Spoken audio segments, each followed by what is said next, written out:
Hello everyone, welcome to Sanmarga classes. ಗುರುತ್ವ ಪಾಠದ 13ನೇ ಪ್ರಶ್ನೆ. ದ್ರವ್ಯರಾಶಿ ಮತ್ತು ತೂಕದ ವ್ಯತ್ಯಾಸ ಬರೆಯಿರಿ. ದ್ರವ್ಯರಾಶಿ ಅಂದ್ರೆ ಏನು?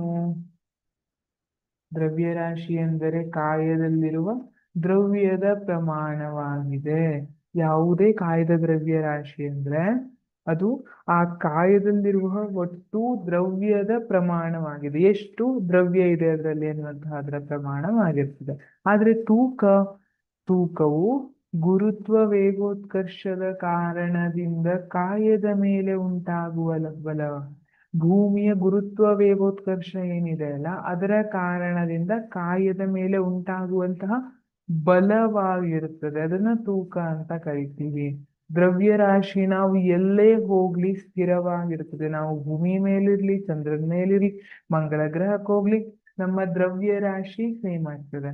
ಆದ್ರೆ ತೂಕ ಭೂಮಿಯಲ್ಲಿ ಬೇರೆ, ನಾವು ಚಂದ್ರಂಗ್ ಹೋದ್ರೆ ಬೇರೆ. ಈ ರೀತಿ ಭೂಮಿಯಲ್ಲಿರುವಂತಹ ತೂಕ ಏನಿದೆ, ಅದೇ ಚಂದ್ರಂಗ್ ಹೋದಾಗ ನಮ್ಮ ತೂಕ 1/6 ಅಷ್ಟು ಕಡಿಮೆ ಆಗ್ತದೆ.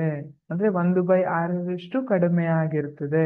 ಯಾಕೆಂದ್ರೆ ಅಲ್ಲಿ ಗುರುತ್ವ ವೇಗೋತ್ಕರ್ಷ, ಚಂದ್ರನಲ್ಲಿ ಗುರುತ್ವ ವೇಗೋತ್ಕರ್ಷ ಭೂಮಿಗಿಂತ 1/6 ಕಡಿಮೆ ಇರ್ತದೆ.